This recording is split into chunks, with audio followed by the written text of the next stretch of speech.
Hello बच्चों, कैसे हैं? अच्छे हैं। मेरा नाम अभय शांडिल्या है और फिर से एक बार केमिस्ट्री की शुरुआत कर रहा हूँ। आशा करता हूँ बच्चों आप जो है मेरा वीडियो प्रत्येक दिन देखते होंगे और प्रयास कीजिए कि आप अपने दोस्तों को भी ये वीडियो भेजिए ताकि उनको भी इसका लाभ मिल सके। ठीक है, आज हम लोग पढ़ते हैं एसिड बेस साल्ट में स्ट्रेंथ ऑफ एसिड, यानी कैसे समझेंगे कौन एसिड स्ट्रॉन्ग है, कौन वीक है, कौन नॉर्मल है ना। तो हम लोग आज पढ़ेंगे dissociation constant of acid and base. आप भी लिखिएगा dissociation constant of acid and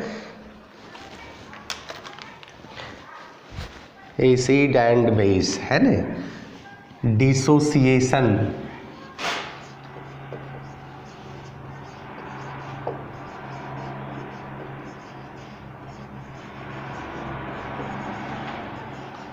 constant of acid and base. Acid base का डिसोसिएशन कांस्टेंट बच्चों बोर्ड पर नज़र रखेंगे, 100% की गारंटी है, समझ में आएगा ही। सपोज दैट, मान लिया कि the dissociation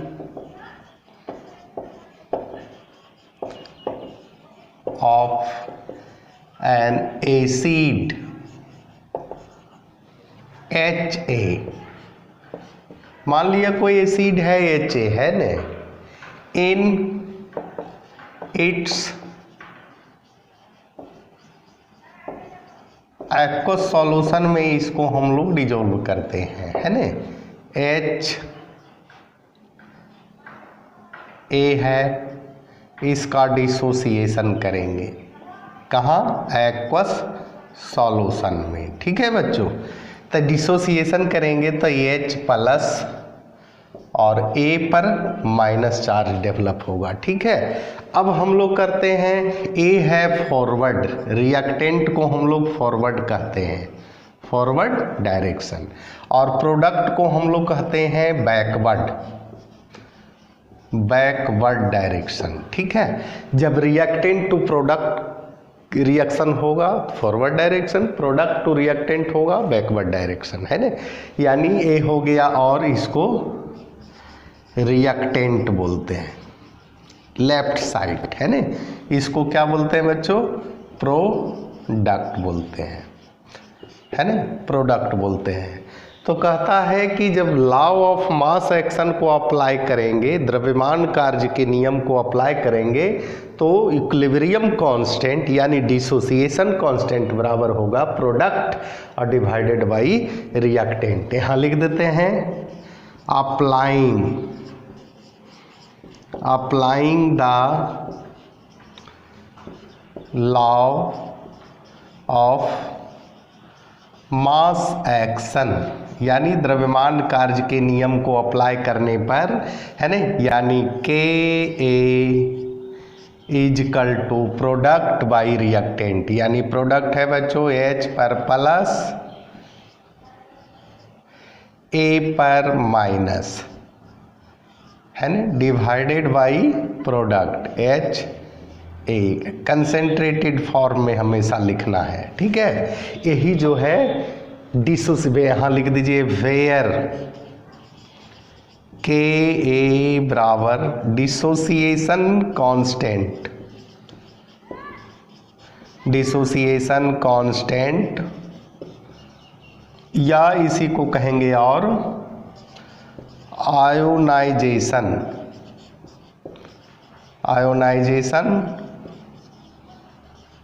constant of an acid.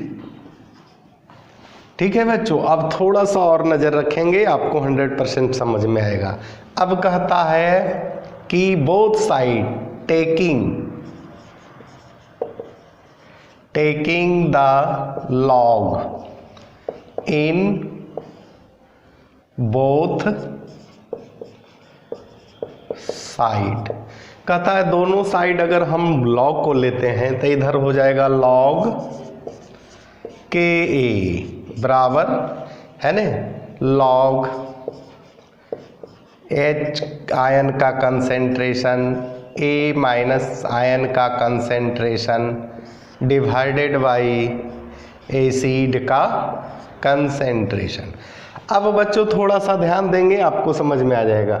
दोनों साइड हम माइनस कर देते हैं, माइनस लॉग के बराबर इधर भी कर देते हैं माइनस लॉग एच का कंसेंट्रेशन ए का कंसेंट्रेशन और डिवाइडेड बाई एच ए। ठीक है, अब थोड़ा सा देखिए ये जो है पार्ट इसको बोलते हैं पी के ए बराबर, यहाँ माइनस हटाना है तो लॉग कर दीजिए लॉग है ना, इसको ऊपर कर दीजिए एच ए को एच ए और डिवाइडेड बाई हाइड्रोजन आयन का कंसेंट्रेशन ए का कंसेंट्रेशन। ठीक है, यही जो है आपका क्या हो गया बच्चों फार्मूला हो गया है, डिसोसिएशन कांस्टेंट का क्या हो गया फार्मूला हो गया। यहाँ लिख दीजिए वेयर पी के ए बराबर माइनस लॉग के ए, इसी को कहते हैं पी के ए। यहाँ तक बच्चों नोट किया जाए। अब बच्चों यहाँ जो है ये डिसोसिएशन कांस्टेंट जो हम लोग निकाले वो एसिड बेस में क्या मायने रखता है ना, तो एक लाइन और बच्चों आप लिख लीजिएगा। ठीक है, मेरा नाम अभय शांडिल्या है और आप इस चैनल से जुड़े हुए हैं, इसे सब्सक्राइब करें, लाइक करें, कमेंट करें। कमेंट में जो भी करेंगे बच्चों उसका निराकरण अगले वीडियो में किया जाएगा। जो भी प्रॉब्लम है कमेंट में भेजें। ठीक है, एक लाइन और बच्चों लिख लेंगे है ना, lesser the value of p k a a stronger will be acid है ना, larger the value of p k a weaker will be the acid. कहता है कि पी के ए वैल्यू कम होगा है ना, अगर पी के ए वैल्यू का मान कम होगा वह एसिड अधिक स्ट्रॉन्ग होगा। ठीक है, अगर पी के ए वैल्यू का मान बिग होगा है ना, लार्जर अधिक होगा तो कहता है वह एसिड माने रिवर्स हो जाएगा। पी के ए वैल्यू कम है एसिड स्ट्रॉन्ग होगा, पी के ए वैल्यू लार्जर है एसिड बिग होगा। ठीक है बच्चों, तो अब हम लोग देखते हैं, इसको नोट कर लीजिए बच्चों। इसके बाद हम लोग देखेंगे डिसोसिएशन कांस्टेंट ऑफ एसिड हम लोगों ने देखा, अब देखेंगे डिसोसिएशन कांस्टेंट ऑफ बेस है ना। अब थोड़ा सा और ध्यान दीजिएगा, 100% समझ में आ जाएगा। घर चले जाइएगा, खाना पीना खा के मेरा वीडियो को देखिएगा। ठीक है बच्चों, जोर का झटका धीरे से लग जाएगा। रेगुलर क्लास करते रहिए, अनवरत प्रयास कीजिए। ठीक है, जैसे मान लीजिए बी है, इसको हम लोग वाटर में डिजोल्व कर देते हैं। वाटर में डिजोल्व किए, ये बन गया BH+ और OH- है ना। इसको फॉरवर्ड कहते हैं, लेफ्ट साइड को फॉरवर्ड, और इसको क्या कहते हैं बच्चों बैकवर्ड है ना, बैकवर्ड डायरेक्शन। पहले आता है फॉरवर्ड कहलाता है, पीछे आता है बैकवर्ड कहलाता है। इसको रिएक्टेंट बोलते हैं और इसको क्या बोलते हैं प्रोडक्ट बोलते हैं। ठीक है, applying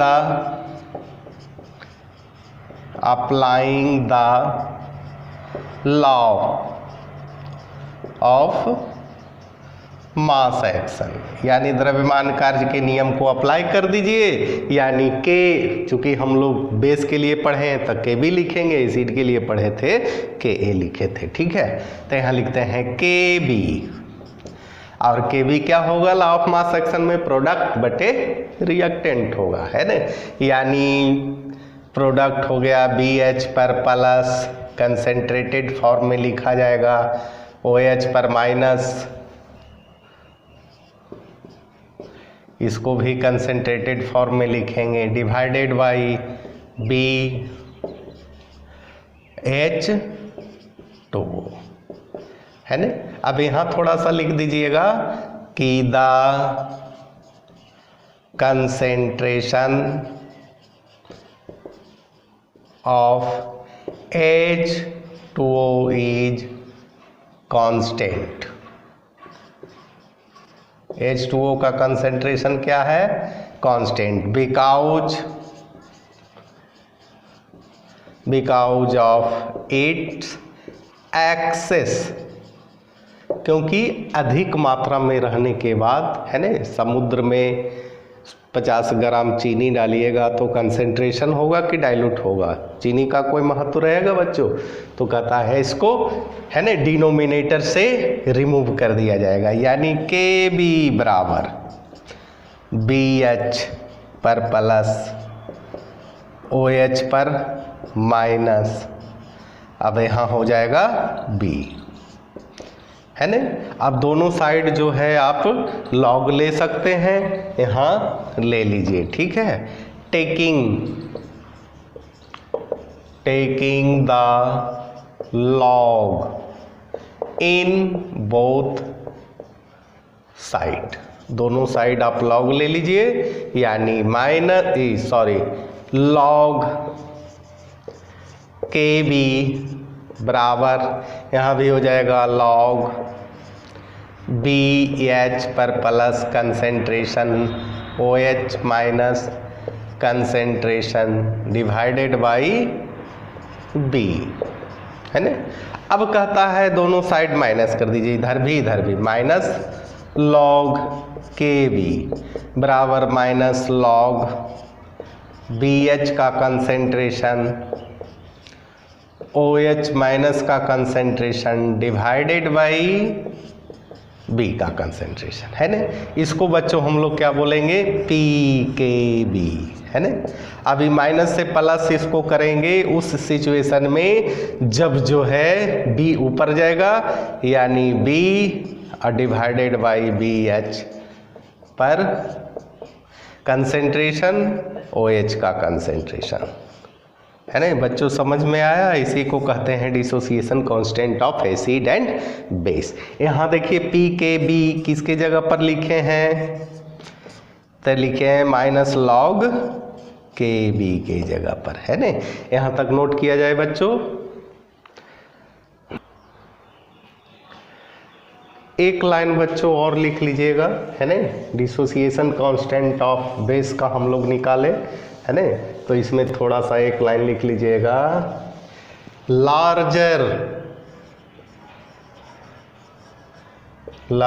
the value of p k b, है ना, बीकर